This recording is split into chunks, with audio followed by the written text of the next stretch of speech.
Hello everyone and welcome to the Oshkosh Capital Connection, a chance for our viewers to get connected to things that are happening down in Madison with our district's state lawmakers, learn a little bit about their background, some of the projects that they're working on, and some of the goals that they have in the coming weeks and months. So we look forward to connecting our Oshkosh citizens with what's happening at the state level and then tying it back to how it affects us right here in Oshkosh, Wisconsin. So today we welcome Senator Dan Feyen to the Oshkosh Media Studio, and he's here to chat with us a little bit about what he's been working on and some of his goals for the coming weeks. So Senator Feyen, thank you very much for joining us today. Hi there, Emily. Thanks for having me. It's good to be back. It's great to have you back. And you just wrapped up the break for the legislator. So tell us how it's been going. You're getting back into the swing of things, and it sounds like you've been diving right back in. Well, right now, like you said, we just started back up with the session. The two-year session wrapped up, and we're diving right back into it. We got a new governor. We still have a Republican legislature, so it's an interesting dynamic in Madison where people are trying to figure out, who to work with and, how to roll bills out in a different environment where a lot of legislators, including myself, have not worked in a divided government. So it's very interesting. So we have some new committee assignments as well. Yes. Once again, I'll be chairing the Committee on Economic Development, Commerce, and Trade. The one committee that I really focus a lot of my work on, but I won't be on this year, is Workforce Development. But that I will be very involved with, but talking to those chairmen as well.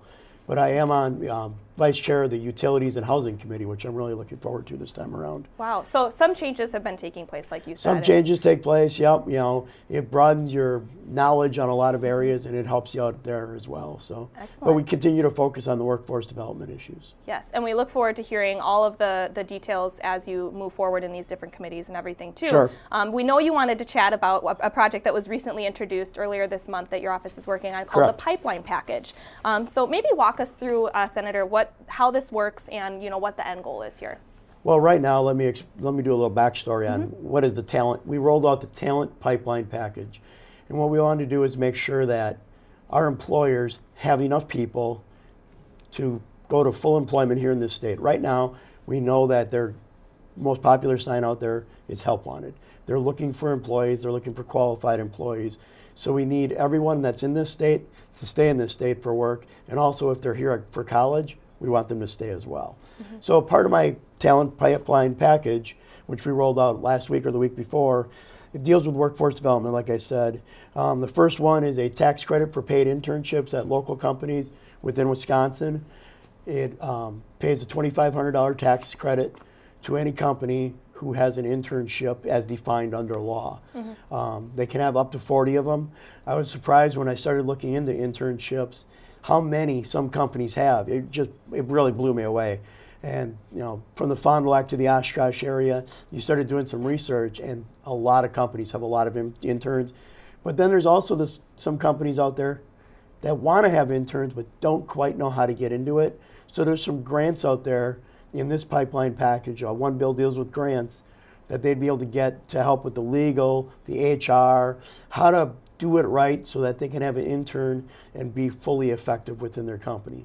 We've found that if you have an internship here in the state, you're more likely to stay in the state, and then you have a good potential of going back to that same exact employer. Definitely. So a great way to attract young talent, especially coming out of school. A great way to attract young talent. We always hear about brain drain. We don't want that to happen.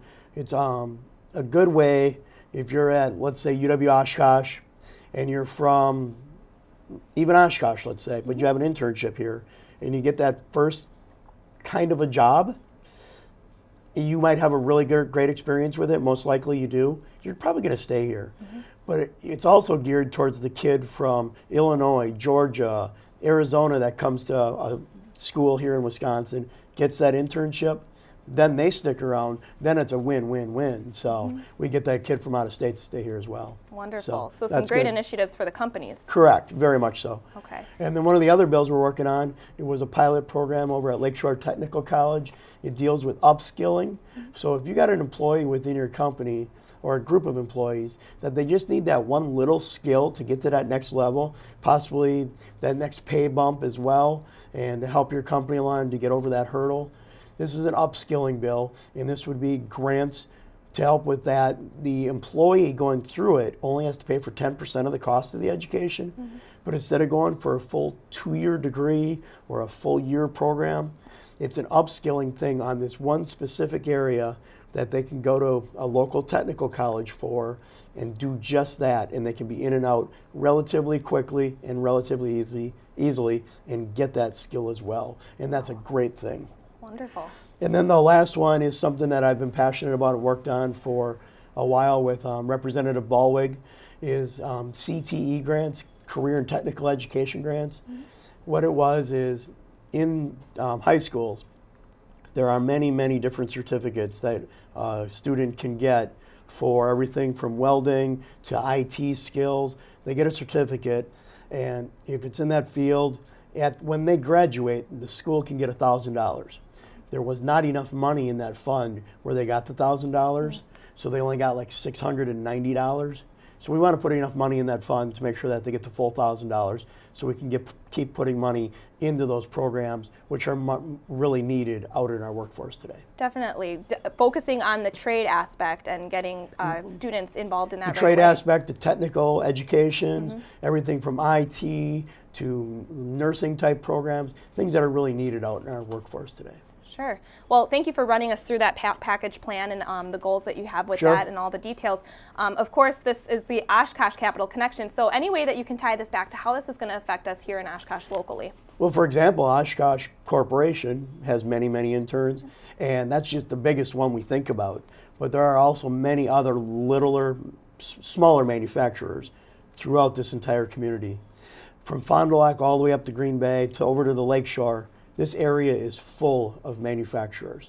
It is amazing when you start really thinking about it. It's that supply chain that we talk about when we talk about big companies. Oshkosh Corp buys a lot of stuff from a lot of local companies, and a lot of those have interns as well. And they also need that upskilling of those employees within that company to get to that next level to provide the services throughout our entire industries. Definitely. A lot of opportunity here in Oshkosh. A ton of opportunity here in Oshkosh throughout the 18th Senate District as well. Wonderful.